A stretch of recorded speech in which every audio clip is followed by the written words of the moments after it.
When a 20 centimeter candle is lit, the candle is shortened by 4 centimeters every 16 minutes. Which of the following represents the relationship between the length of a lit candle L and time t?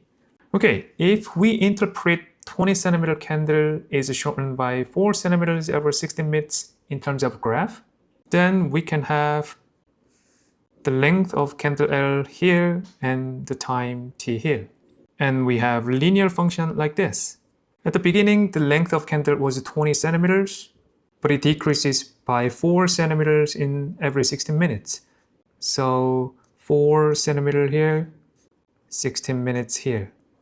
Then this line is a linear function with a y-intercept 20 and slope rise over 1, negative 4 over 16. So slope is rise over 1, negative 4 over 16, which is equal to negative 1 over 4, and y-intercept is 20. So using slope intercept form, y is equal to mx plus b. Well, instead of y, we have L. So L is equal to, instead of x, we have t, time t, right? So t here, slope is negative 1 over 4, so negative 1 over 4 plus b is our y-intercept. Y-intercept is 20. So if we simplify this equation, multiply by 4 first, then that's going to be 4L is equal to negative t plus 80. Then that's going to be equal to 4L plus t is equal to 80. So the answer is B.